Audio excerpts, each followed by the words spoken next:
자, 우리 오늘은 요한복음 20장의 말씀을 보겠습니다. 요한복음 20장 19절.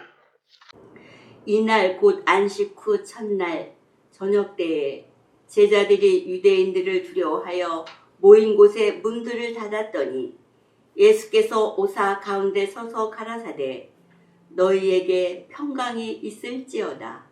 아멘. 이게 예수님께서 부활하시고 제자들에게 하시는 첫 번째 말씀이죠. 너희에게 평강이 있을지어다. 자, 그리고 이제 한 절을 뛰어넘어서 21절. 예수께서 또 가라사대 너희에게 평강이 있을지어다. 이것이 바로 두 번째 말씀이에요. 예. 근데 똑같은 말씀이죠. 너희에게 평강이 있을지어다. 그런데 이 첫 번째 말씀과 두 번째 말씀 사이에 20절이 있는데 이 말씀을 하시고 너희에게 평강이 있을지어다. 이 말씀을 하시고 손과 옆구리를 보이시니 제자들이 주를 보고 기뻐하더라. 예. 자, 예수님께서 제자들에게 왜 손과 옆구리를 보여주셨을까요? 자, 예수님께서 이 세상에 오셨을 때 자신이 메시아다. 이걸 어떻게 증거했어요? 기록된 말씀대로 오셨고, 그 다음에 기록된 말씀대로 사셨고, 그 다음에 기록된 말씀대로 돌아가셨죠. 예, 그리고 이제 기록된 말씀대로 3일 만에 부활하셨어요. 그러니까 내가 메시아라고 하는 증거는 다 어디 있어요? 성경에 있어요. 말씀에. 자, 그런데 이제 예수님이 십자가에 돌아가신 다음부터는 성경을 인용할 필요가 없는 거예요. 그죠? 왜? 그들이 본 것에서 뭐가 남았어요? 예수님에게? 몸에? 흔적. 네. 다시 말하면 예수님이 메시아라는 증거가 이제는 성경까지도 갈 필요 없고 말할 필요도 없어. 이제 뭐라고 하면 돼요? 이제 손과 옆구리를 보이시니 이제 보여만 주면 되는 거예요. 그렇죠? 예. 자, 누가복음 24장 36절에서 39절도 비슷한 말씀이 있습니다. 예. 이 말씀할 때에 예수께서 친히 그 가운데 서서 가라사대 너희에게 평강이 있을지어다 하시니 저희가 놀라고 무서워하여 그 보는 것을 영으로 생각하는지라. 예수께서 가라사대 어찌하여 두려워하며 어찌하여 마음에 의심이 일어나느냐. 내 손과 발을 보고 나인 줄 알라. 또 나를 만져보라. 영은 살과 뼈가 없으되 너희 보는 바와 같이 나는 있느니라. 아멘. 자, 오늘 우리가 영혼 불멸설에 대해서 배웠는데 영혼 불멸설의 요지는 사람이 죽지 않는다. 우리 아버지도 죽고 우리 할아버지도 죽고 죽었는데요. 그렇지만 살과 뼈는 없지만 뭔가 존재가 있다. 근데 그것은 그렇지 않다는 것을 이 성경절도 말해주죠. 만져봐라. 살아있다는 증거는 만져져야 된다. 네, 그렇죠? 네, 근데 만져지지 않으면 그것은 다 허상이다. 네, 살과 뼈가 있는 것이 살아있는 것이고 그것이 영혼 불멸설의 잘못이다. 네, 물론 그런 것도 중요하지만 오늘 여기서는 그게 아니라 누가는 뭐를 보고 예수님께서 말씀하셨죠? 내 손과 발을 보고 나인 줄을 알라. 자, 손과 발에는 뭐가 있을까요? 못자국이 있죠. 못자국. 자, 그런데 요한은 손과 발을 얘기하지 않고 뭐를 말했어요? 손과 옆구리를 보이시니. 예, 저는 이게 좀 더 우리에게 와닿는 말씀 같아요. 다시 말하지만 누가는 뭘 보고? 손과 발, 옆구리가 없어요. 옆구리가 없는데 누구는요? 요한은 손과 옆구리를 봐라 그랬단 말이에요. 예. 자, 예수님께서 왜 이런 상처를 입게 되셨을까요? 메시아인데 왕으로 오셨는데 이렇게 될 것이 이미 예언대. 성경에 기록되어 있었어요. 그래서 성경대로 하신 거예요. 근데 왜 이렇게 될 수밖에 없느냐면 싸움을 하다 보면 이쪽이나 저쪽이나 상처를 입게 되겠죠. 싸웠다는 것 자체가 상처를 입을 수 있는 일이기 때문에. 자, 창세기 3장 15절에 분명히 상처를 입을 것이다. 예, 여자의 후손도 상처를 입을 것이고 그 다음에 너도 상처를 입을 것이다. 근데 상처 부위가 틀리죠? 자, 창세기 3장 15절. 내가 너로 여자와 원수가 되게 하고 너의 후손도 여자의 후손과 원수가 되게 하리니 여자의 후손은 내 머리를 상하게 할 것이요 너는 그의 발꿈치를 상하게 할 것이니라 하시고. 아멘. 자, 여기서 정말로 예수님의 발꿈치가 상한 게 아니고 물론 발에 못자국이 생기긴 했지만 발꿈치만큼 작은 상처를 입으셨고 사단은 머리를 상할 만큼 큰 상처를 입었다. 그런 의미예요. 그래서 상처를 안 입을 수는 없어요. 그러나 예수님이 승리하실 거예요. 그러나 이 승리는 그냥 얻어지는 게 아니라 상처를 가지고 승리할 수밖에 없는 그런 상황이에요. 그렇죠? 예. 자, 그런데 예수님의 손과 발 그리고 옆구리에 뭐가 생겼어요? 흔적. 흔적인데 어떤 흔적?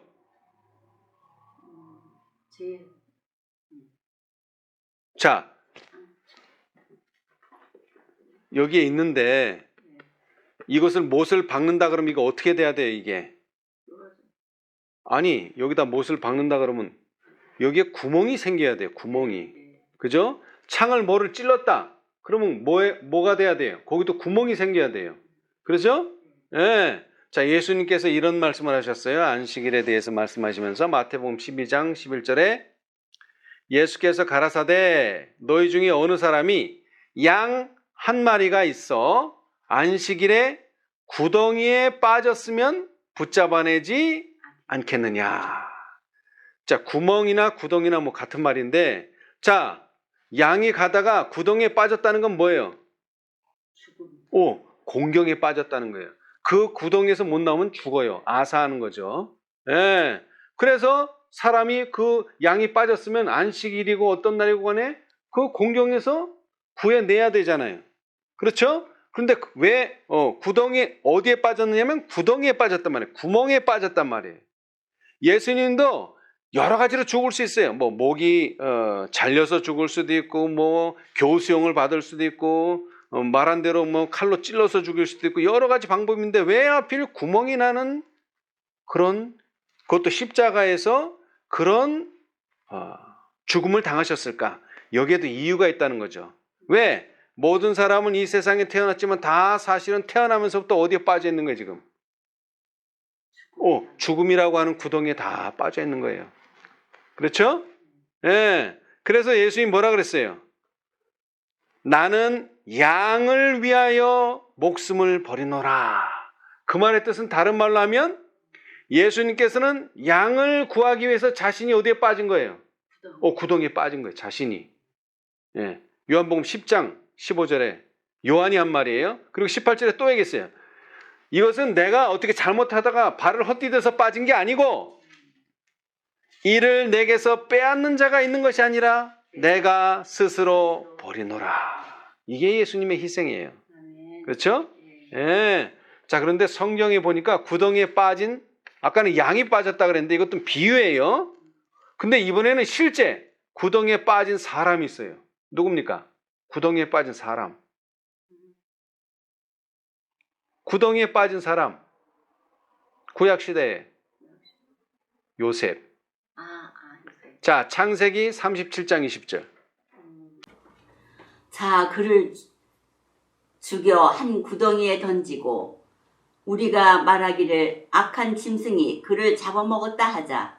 그 꿈이 어떻게 되는 것을 우리가 볼 것이니라 하는지라. 아멘. 자, 요셉이 꿈을 꿨죠. 그것도 두 번이나 반복해서.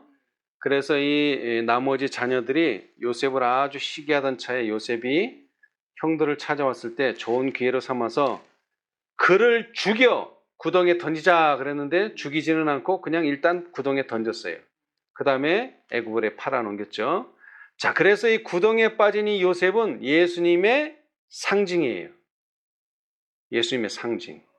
자, 창세기 37장 4절 주석을 보겠어요. 복음성경. 자, 요셉 그리스도의 상징. 그리스도께서 자기 땅에 오셨지만 자기 백성이 영접지 않았다. 그는 의로웠기 때문에 반대와 멸시를 당하셨다. 그의 언행일치된 생활, 자기 부정의 생활은 경건하다고 공언하지만 그 생활이 부패한 사람들에게 계속적인 책망이 되었다. 요셉의 고결하고 청렴 결백한 인격은 불같은 공격을 받았다.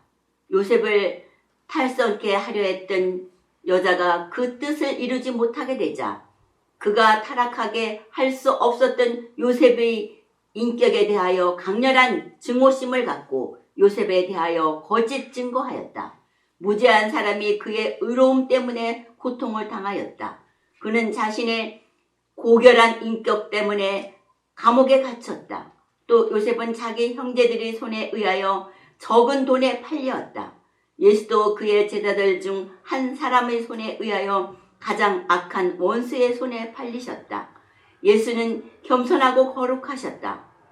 그분의 생활은 보기 드물게 착하고 자기 부정적이며 거룩한 생활이었다. 그는 아무 잘못도 없었지만 사람들은 거짓 증인들을 불러 그에 대해 거짓 증거케 하였다. 그는 제 잘못을 신실히 책망하는 분이셨기 때문에 미움을 받았다. 요셉의 형제들이 요셉의 채색 옷을 벗겼듯이 예수를 십자가에 못 박았던 사람들도 그의 옷을 벗기고 통으로 짠 그 옷을 얻기 위하여 제비를 뽑았다. 아멘. 자, 여러 가지 정황이 예수님과 요셉이 비슷하다고 하는 것을 보여주죠. 그런데 궁극적으로 이 모든 일의 시작은 어디예요? 구덩이에 빠지면서부터 시작된 거예요. 형제들이 요셉을 구덩이에 넣었는데 예수님은 스스로 양을 구하기 위해서 양이 빠진 그 구덩이에 들어가신 거예요. 그렇죠? 그래서 요셉은 그리스도를 상징한다. 딱 맞는 말입니다. 그렇죠? 예. 자, 그런데 이 예수님의 모든 상처에서는 뭐가 났습니까? 피가 나죠. 그죠? 때때로 어떤 악인의 손이 예수님이 손에 쥐고 있던 갈대를 빼앗아 그분의 이마에 씌어진 가시관을 쳤다. 그때마다 그분의 관자놀이는 가시에 찔려서 붉은 피가 그분의 얼굴과 수염에 흘러내렸다. 비록 잔인한 일에 익숙한 로마의 총독이었을지라도 정죄를 받고 채찍에 맞아서 이마와 찢긴 등에서는 피를 흘리면서도 보좌에 앉은 왕과 같은 모습을 지니고 있는 고통당하는 그 죄수에 대하여 동정을 금할 수 없었다. 이것은 빌라도에게 하는 말씀, 빌라도의 감정이에요. 그죠? 이 로마 총독이 얼마나 그 악하냐 하면은 뭐 이루 말할 수가 없죠. 왜? 로마 총독인데 어느 나라를 다스려 지금? 유대 나라, 자기네 나라 동족이 아니에요. 그러니까 뭐 인정사정 봐줄 것도 없어요. 그리고 이 로마 총독이 재판을 한다는 것은 사실은 누구를 계속 재판해 왔어요? 정말로 죄 지은 사람들만, 아주 죄질이 악한 사람들만 재판했으니까 당연히 채찍에 맞고 그러는 건 뭐 정당하다 하겠는데 자기가 아무리 신문을 하고 아무리 봐도 이 사람은 죄가 없어. 그런데 형벌은 그 어떤 사람보다도 더 잔인해. 그냥 가서 십자가에 달기만 하면 되는데 가시관을 씌워서 피나게 만들고 거기다가 채찍질까지. 사실은 왜 채찍질을 했어요? 될 수 있으면 이 예수님이 죄가 없으니까 좀 이렇게 사람들에게 호소를 해서 저 사람은 좀 불쌍하다 이 동정심을 유발해서 놓아주려고 했는데 이 유대인들은 전혀 거기에 통하지가 않았어요. 자, 우리 이제 760페이지를 한번 읽어봅시다. 네, 시대의 소망. 760페이지. 왼쪽 단 첫 번째 상처난. 상처난 관자놀이에서 피가 흐르고 이마는 피땀으로 범벅이 된 채 십자가에 달리신 그리스도를 하늘은 슬픔과 경탄으로 바라보았다. 그분의 손과 발에서 흐르는 피가 십자가를 세우기 위하여 뚫어놓은 바위 위에 방울방울 떨어졌다. 못 박힌 상처들은 몸무게를 견디지 못해 크게 찢어졌다.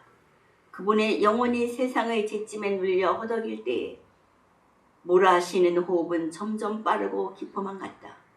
그리스도께서 무서운 고통 가운데서 아버지여 저희를 사하여 주옵소서 자기의 하는 것을 알지 못함이니이다 라고 기도하실 때에 온 하늘은 경탄으로 충만하였다. 그러나 그곳에는 하나님의 형상으로 지음을 받은 사람들이 하나님의 독생자의 생명을 해치는 일에 가담하고 있었다. 이것이야말로 하늘 우주 고민에게 얼마나 놀라운 광경이었겠는가. 아멘.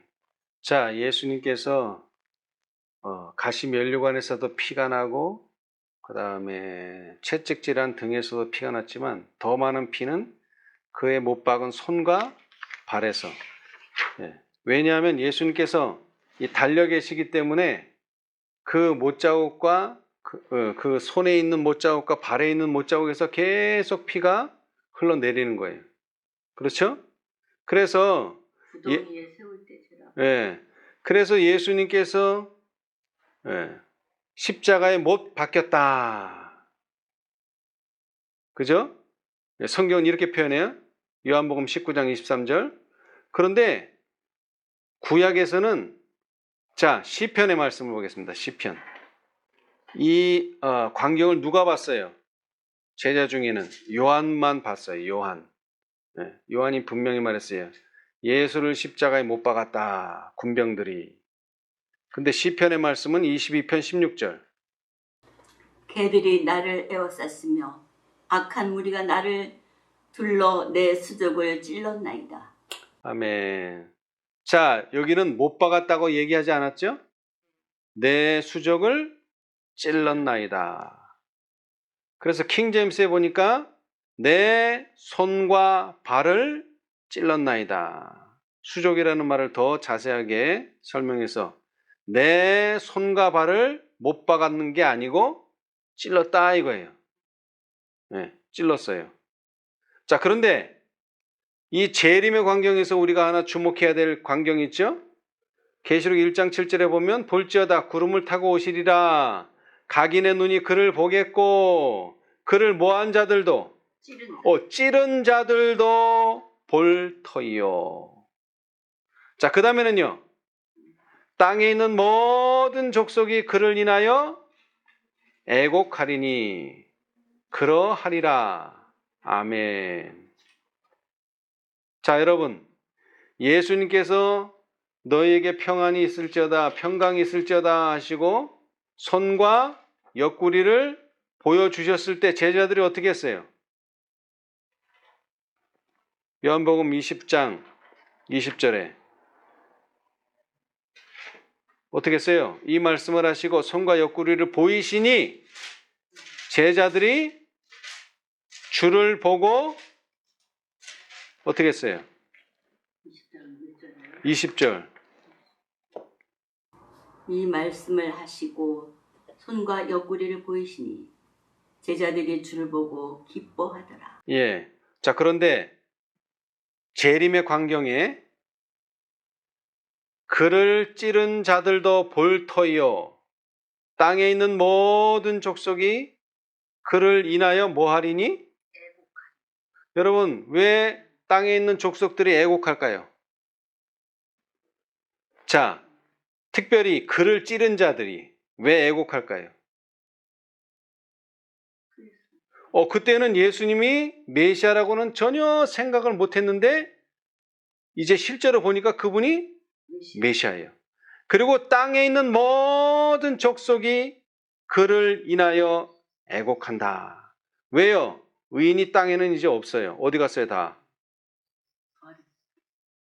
부활한 게 문제가 아니라 하늘에 갔어요. 하늘에. 땅에는 없어요.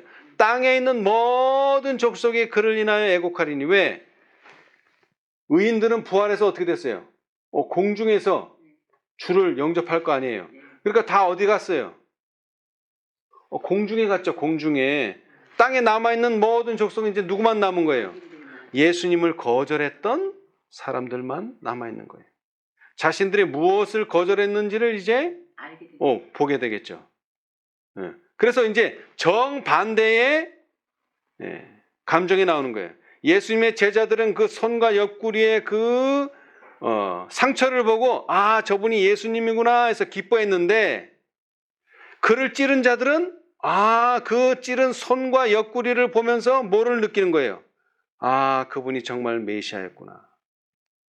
그걸 이제서야 알게 되는 거죠. 그죠? 예. 자, 그런데 한 가지 의문점은 뭐냐?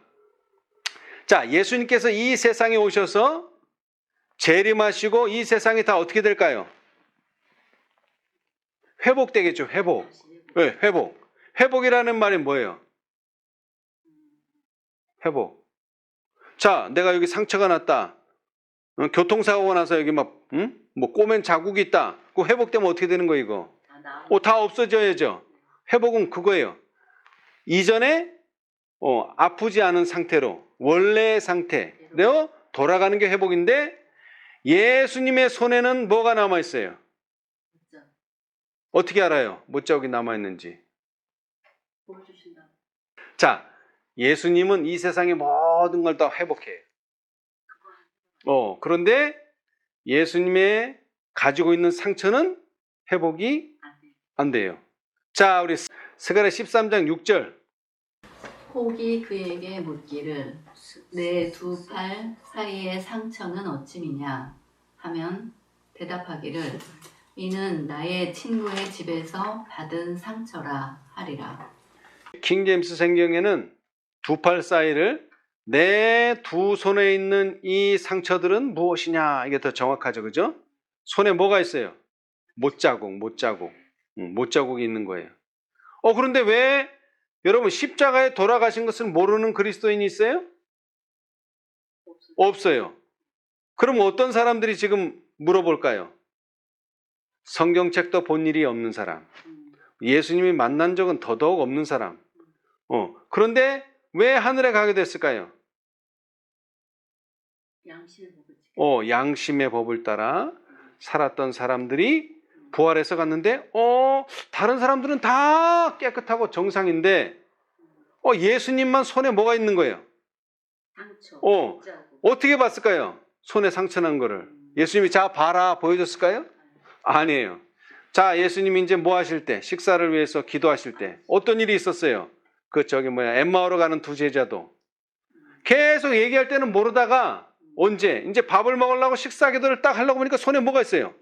못자국이 있는 거예요. 아 이분이 예수님이구나. 어쩐지 뭔가 이상하다. 너무 잘하시고 성령도 너무 잘하신다 했더니 아니나 다를까 이분이 바로 예수님이라는 걸 그때서야 깨달았던 것처럼 이제 하늘에 간 사람, 성경책도 모르고 예수님도 몰랐던 사람이지만 양심대로 산 사람들이 하늘에 갔을 때 축복을 하기 위해서 또 예수님께서 뭔가 주시기 위해서 손을 보여주셨는데 그 손에는 분명한 못자국이 있다는 거죠. 그렇죠? 그래서 요한은 손과 발에 있는 상처를 얘기하지 않고 손에 있는 상처와 옆구리의 상처를 얘기한 거예요. 그렇죠? 네. 예. 자, 그런데 성경에는 그를 찌른 자들도 볼터요 그랬는데 정말로 예수님을 못 박은 사람, 그 다음에 예수님 옆구리 찌른 사람만 보는 것이 아니고 이것은 예수님의 그 상징적인 표현이에요. 첫째는 물론 찌른 사람이죠. 그렇죠? 그런데 그를 찌른 자들도 볼터요 이 말 속에는 많은 사람들이 연관되어 있어요. 자 봅시다. 각시대 대쟁투 637페이지. 무덤은 열리고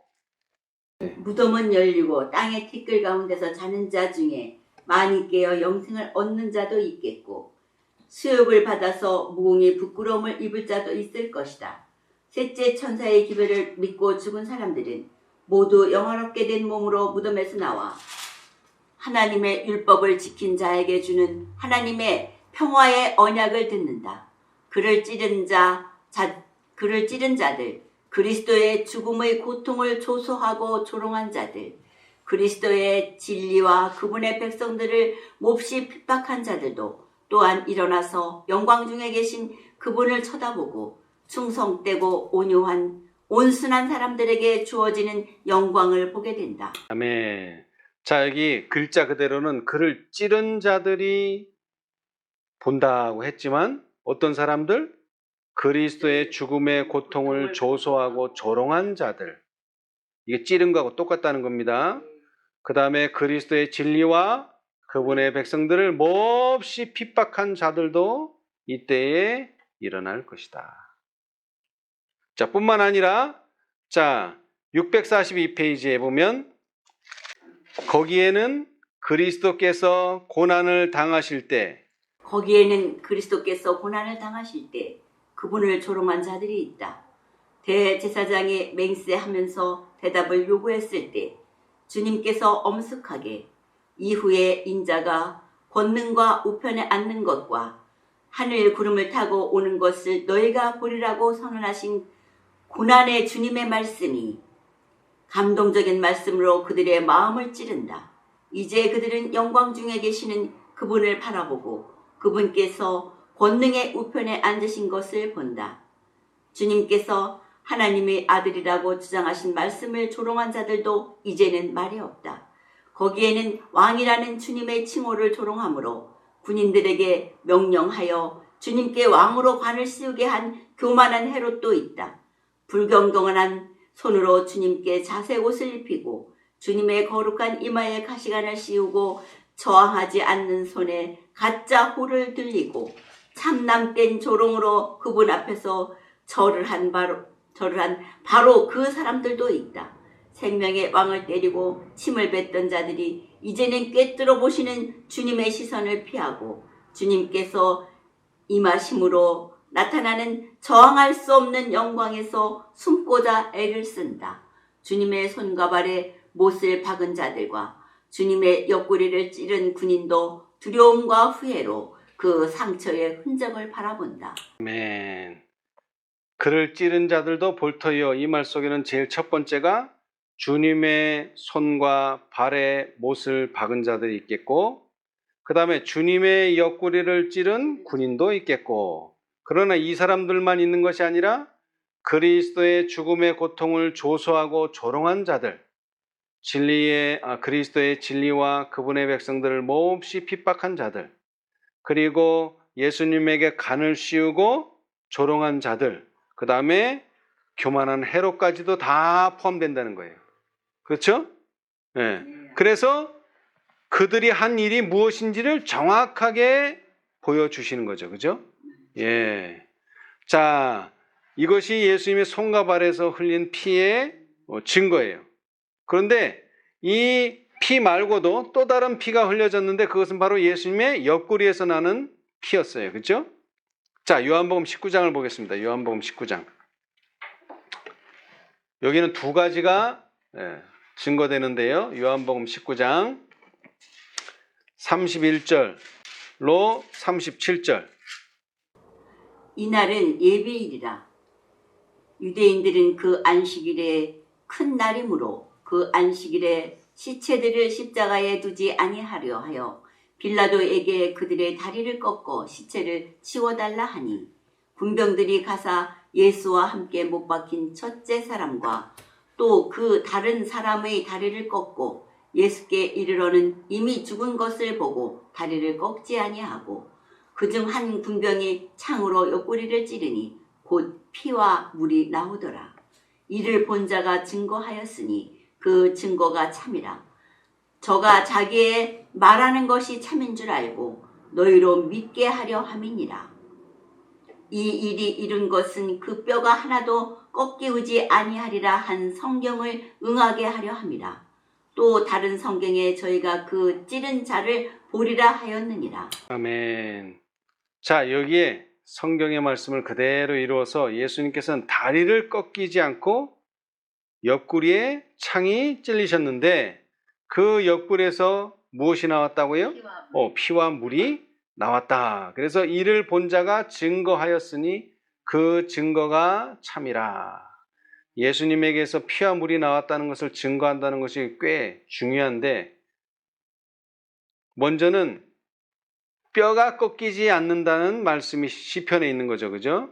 자, 시편의 34편 19, 20절에 보면 의인은 고난이 많으나 여호와께서 그 모든 고난에서 건지시는도다. 그 모든 뼈를 보호하시며 그 중에 하나도 꺾이지 아니하도다. 그래서 뼈가 하나도 꺾이지 않을 것이다. 이게 예언되어 있었죠. 근데 더 중요한 건 예수님이 어떤 신분으로 또 어떤 목적을 가지고 십자가에 돌아가셨어요. 예수님께서 유월절 어린 양. 양으로 돌아가셨죠. 그런데 민수기 9장 12절에 민수기 9장 12절 9장 12절 아침까지 그것을 조금도 남겨두지 말며 그 뼈를 하나도 꺾지 말아서 유월절 모든 율례대로 지킬 것이니라. 아멘. 자, 그래서 유월절 양의 뼈는 절대로 꺾지 말아야 된다. 근데 예수님이 정말로 뼈가 꺾이지 않았어요. 이건 대단한 일이에요. 왜? 다른 사람들은 다 좌우에 있는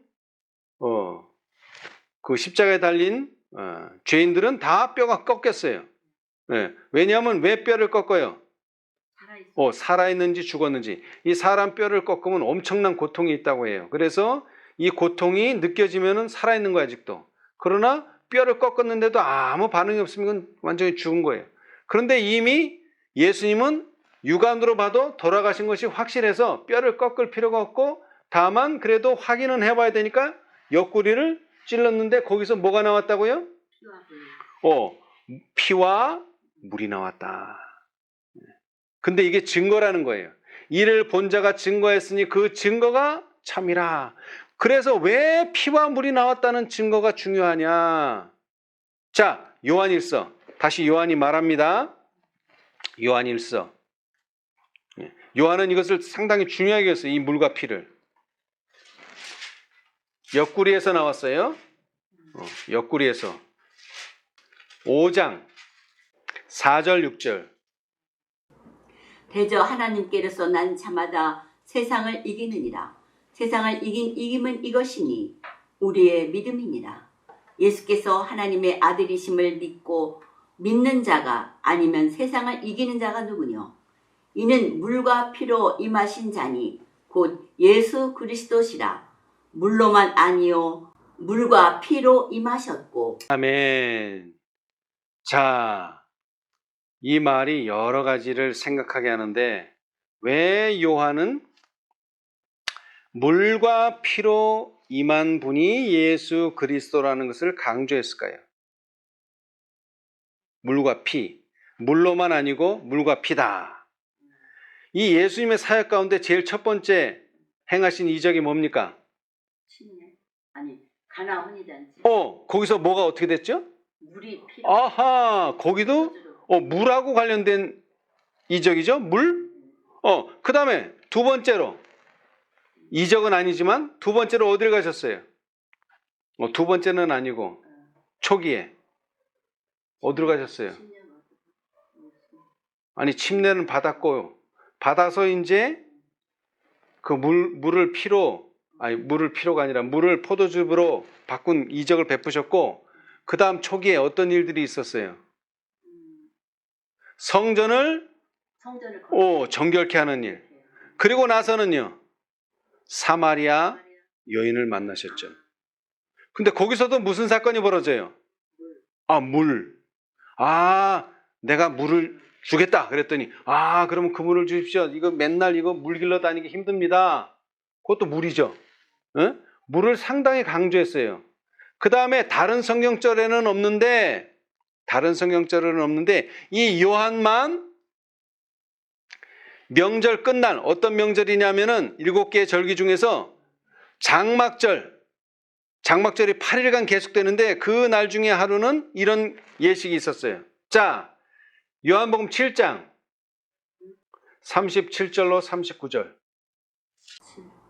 명절 끝날 곧 큰 날에 예수께서 와 서서 외쳐 가라사대 누구든지 목마르거든 내게로 와서 마시라.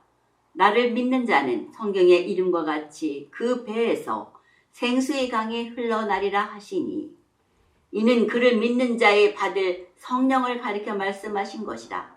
예수께서 아직 영광을 받지 못하신 고로 성령이 아직 저희에게 계시지 아니하시더라. 아멘. 자, 여기에서 예수님께서 이 명절에 물을 길러오는 행사가 있었어요. 예. 그런데 그 행사를 예수님은 그 행사가 그냥 행사가 아니라 예수님께서 뭐를 그 배에서 생수의 강이 흘러나리라는 것을 예시하는 것이 바로 그런 행사라는 것을 가르쳐 주신 거예요. 그렇죠? 예. 자, 우리 시대의 소망 453페이지. 누구든지 목마르거든 내게로 와서 마시라. 나를 믿는 자는 성경의 이름과 같이 그 배에서 생수의 강이 흘러나리라고 말씀하셨다. 백성들이 처한 형편이 이 호소를 매우 힘있게 하였다. 그들은 계속되는 성대한 의식과 축제의 현장에 참여하였으며 저희의 눈은 빛과 색채로 현혹되었고 저희의 귀는 아름다운 음악으로 매우 즐겁게 되었지만 이 모든 의식들 가운데 심령의 결핍을 채워주거나 쇠하지 않을 영혼의 갈증을 만족시켜주는 것은 아무것도 없었다. 예수께서는 그들 안에서 샘물이 되어 영생하도록 솟아나는 생명의 샘에 나와서 마시라고 그들을 초청하셨다. 아멘. 자, 요한복음 7장에 성경에 이른 것 같이 그 배에서 생수의 강이 흘러나리라. 그런데 누구의 배에서 생수의 강이 흘러날까요? 그 배에서 생수의 강이 흘러나리라 그랬는데 예수를 영접한 자들? 자, 그럼 봅시다. 예수께서는 그들 안에서 샘물이 되어 영생하도록 솟아나는 생명의 샘에 나와서 마시라고 그들을 초청하셨다. 누구의 배에서 생수의 강이 흘러날까요? 자, 예수님이죠. 예수님. 그런데 우리는 그 예수님의 배에서 뭐가? 생수의 강이 흘러나는 걸 뭘 본 거예요? 예수님의 옆구리에서 뭐와 뭐가? 피와 물이 나오는 걸 보면서 우리도 곧 그에 나오는 그 물로 뭐 하게 될 것이다? 목마르지 않게 될 것이다. 그러니까 누구의 배에서 생수의 강이 흘러나는 거예요? 예수님의 배에서, 십자가에서 창에 찔렸다는 것은 예수님의 배에서 바로 그 강의 흐름이 시작되었다는 거예요. 여러분, 그 큰 강이 점점 올라가면 뭐가 돼요? 시내가 되죠. 또 점점 올라가면 어떻게 돼요?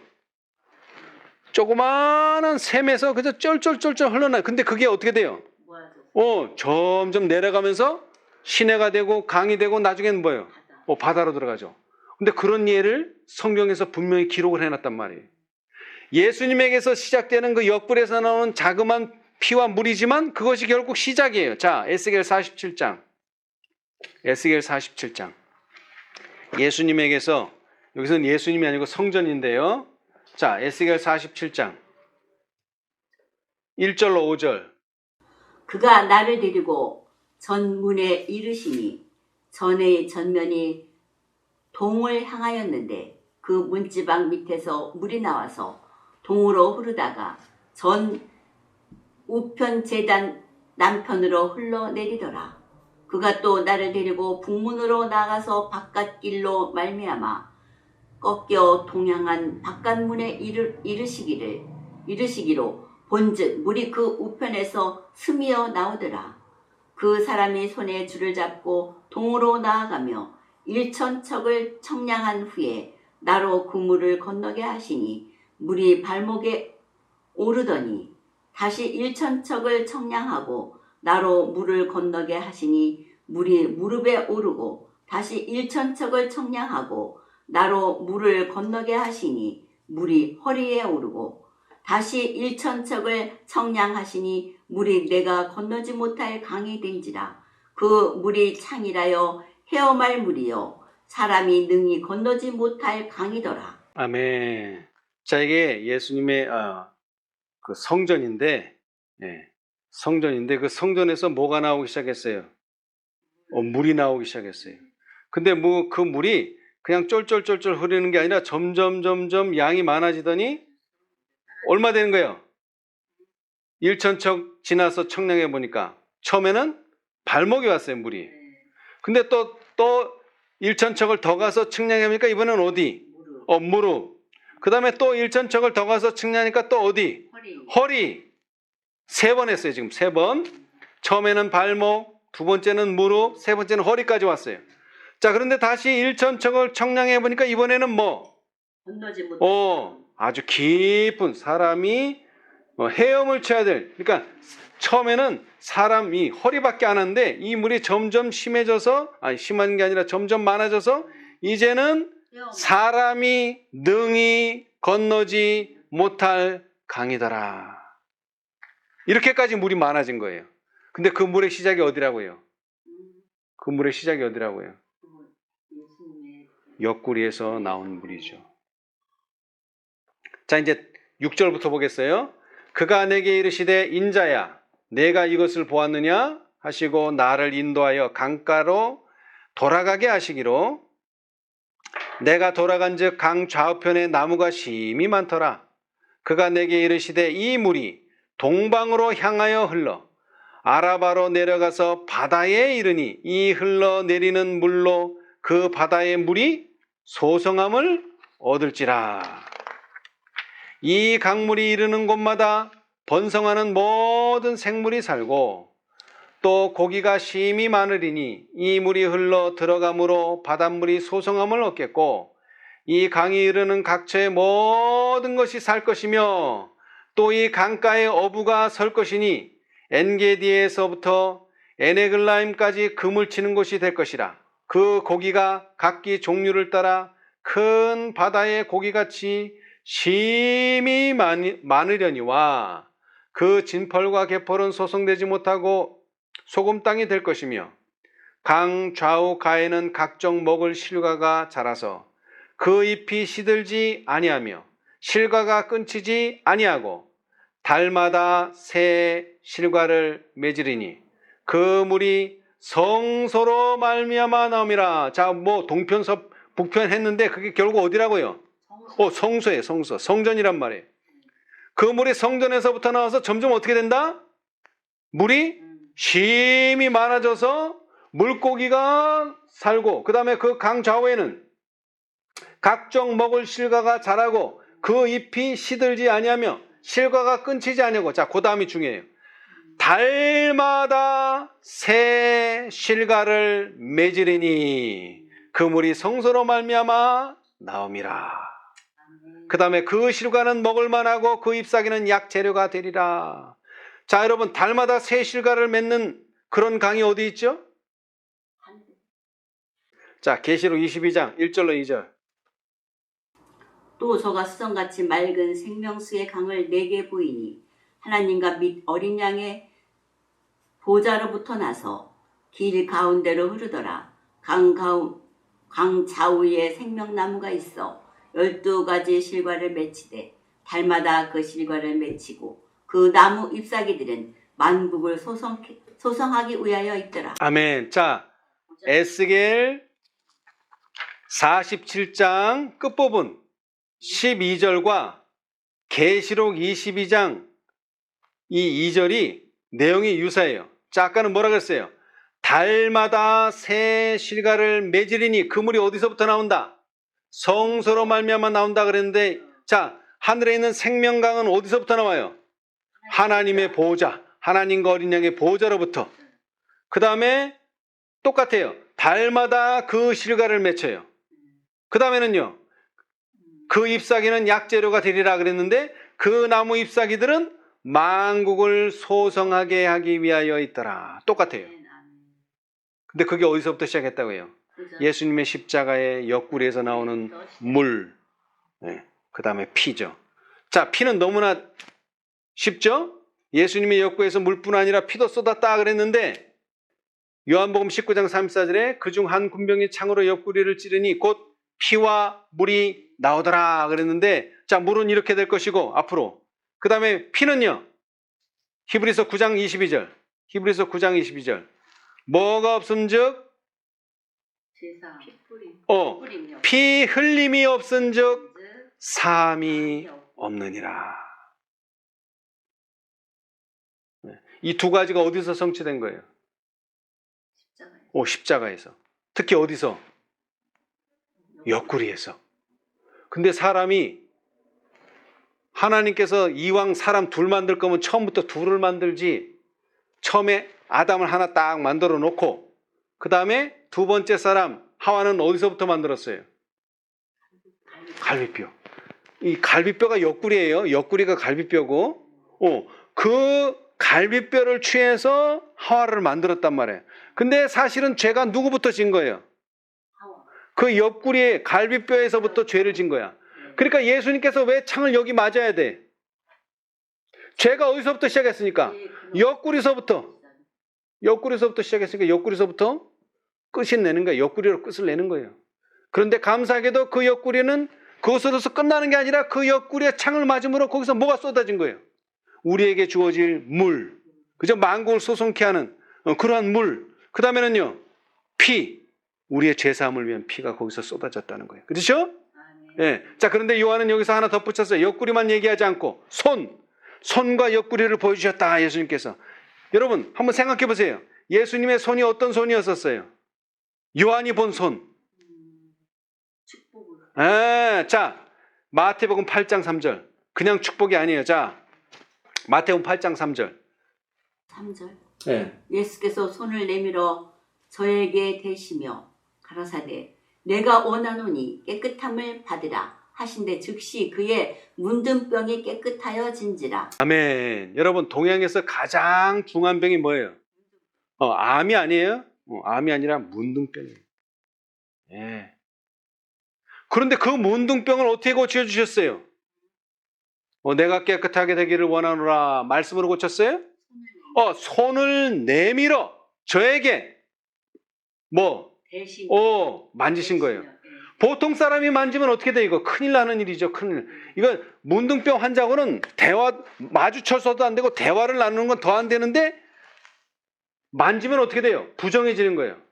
구약의 법으로 치자면 부정해져요. 왜? 부정한 사람을 만졌기 때문에 부정해져요. 그러나 예수님은 뭐라 그랬어요? 아까도 말했지만 물의 근원이시고 피의 생명의 근원이시기 때문에 예수님이 터치를 하고 만지는 순간 어떻게 된 거예요? 이게? 나음을 입은 거예요. 이게. 그런 손이에요. 치유의 손. 예수님의 손은 치유의 손이었어요. 심지어 모순병까지, 문둥병까지 고치시는 치유의 손이에요. 자, 그 다음에 마가복음 7장. 또 어떤 치유를 하셨는가? 손으로. 마가복음 7장 33절에서 35절. 예수께서 그 사람을 따로 데리고 무리를 떠나사 손가락을 그의 양귀에 넣고 침뱉어 그의 혀에 손을 대시며 하늘을 우러러 탄식하시며 그에게 이르시되 에바다 하시니 이는 열리라는 뜻이라. 그의 귀가 열리고 혀에 맺힌 것이 곧 풀려 말이 분명하더라. 아멘. 자, 또 누구를 낫겠어요? 물론 많은 병자들이 있지만 치유의 손으로 어떻게 낫게 하셨는가? 치유의 손으로 양 귀에 손가락을 넣고 그 다음에 그의 혀에 손을 대시니까 벙어리가 말을 하고 그 다음에 귀머거리가 듣게 되는 거죠. 귀머거리가 듣게 되는 거예요. 오늘 많은 사람들이 왜 벙어리예요? 왜 시인하지 못해요? 예수님을 주로 왜 유대인들이 예수님을 주로 시인하지 못했어요? 그런 걸 시인하면 뭐가 있는 거예요? 시인하면 추례를 당하고 핍박을 당하고 어려움을 당하니까 말을 못하는 거예요. 그 다음에 예수님께서 계속 말하는데도 귀를 막는 거예요. 귀를 막는다고 표현했죠? 그런 사람들을 예수님께서 그 손으로 고쳐주신 거예요. 영적 병자들이에요. 영적 병자. 이 문둥병자는 그냥 죄인이라면 이 벙어리 되고 귀머거리 된 사람들은 영적인 병든 사람들, 그런 라우디게 상태에 있는 사람들을 예수님께서 뭐로? 이 손으로 고쳐주셨어요. 치유의 손이. 영적 치유와 육체적 치유를 다 이 손으로 해주셨단 말이에요. 또 뿐만 아니라 이 손으로 뭘 하셨어요? 아까 말씀하신 대로 축복. 자, 마가복음 10장 16절. 그 어린아이들을 안고 저희 위에 안수하시고 축복하시니라. 아멘. 자, 예수님께서 가장 많이 하신 일은 병자를 낫는 것과 함께 축복하시는 일이었었어요. 그게 다 손을 통해서 하신 일이죠. 그죠? 자, 그 다음에 마지막으로 요한복음 10장 28절. 내가 저희에게 영생을 주노니 영원히 멸망치 아니할 터이요. 또 저희를 내 손에서 빼앗을 자가 없느니라. 아멘. 여러분, 이 세상에서 죄를 지은 죄인에게 첫 번째 가하는 제재가 뭐예요? 첫 번째로 가하는 제재. 수갑을 채우는 거예요. 수갑. 왜 수갑을 채워요? 자, 여기서 봤잖아요. 이 일을 하려면 뭐가 있어야 돼요? 손이 있어야 되는데 일을 못하게 하는 거예요. 왜? 이 죄인은 일을 벌리면 꼭 나쁜 짓을 하기 때문에 나쁜 짓을 못하게 손을 꽉 묶어놓는 게 첫 번째 하는 일이에요. 수갑을 채우는 일이에요. 그런데 이 악인들이 예수님에게 한 일도 똑같아요. 손에 못을 박는 거예요. 그분이 더 이상 치유하지 못하고, 그분이 더 이상 축복하지 못하고, 그분이 더 이상 우리를 보호하고 방패하지 못하도록 그 손을 묶어버리는 거예요. 그런데 감사하게도 예수님은 그 손의 못자국을 통해서 우리를 뭐 하신 거예요? 더 큰 치유를 주시고, 더 큰 축복을 주시고, 더 큰 보호와 방패가 되셨다. 네. 그분께서는 상하신 손과 찔림을 받으신 옆구리와 상처난 발을 가지고 죄에 빠진 인류를 위하여 탄원하신다. 하늘에서, 성소에서 그들의 구속은 그처럼 무한한 값을 치르고 이루어졌다. 자, 우리 마지막 한 말씀만 읽어보겠습니다. 다 같이. 자, 대쟁투 674페이지, 각시대 대쟁투. 그래서 이 상처는 영원히 가지고 계시는 거예요. 영원히. 자, 오직 한 가지 기념물은 남게 된다. 자, 위에 보면은 내가 새 하늘과 새 땅을 보니 처음 하늘과 처음 땅이 없어졌고 바다도 다시 있지 않더라. 악인을 태우는 불은 땅을 정결케 한다. 모든 저주의 흔적은 일소된다. 구원받은 사람들에게 죄의 무서운 결과를 언제나 생각나게 해줄 영원히 불타는 지옥은 없다. 그 말은 무슨 뜻이에요? 그 말은 모든 것이 다 새로워진단 말이에요. 그렇죠? 그런데 한 가지 새로워지지 않고 옛 것을 그대로 가진 게 하나 있는데 그게 뭐다? 오직 한 가지 기념물은 남게 된다. 우리 구주께서는 십자가의 표를 영원히 언제나 간직하실 것이다. 이 표가 뭘까요?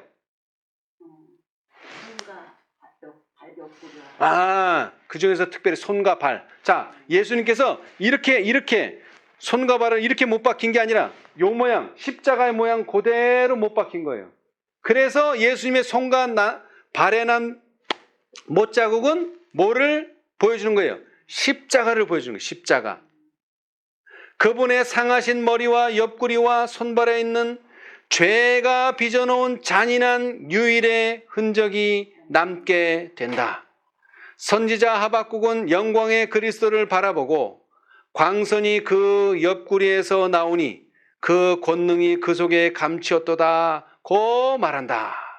여러분, 쉐키나의 영광이 어디서 나와요?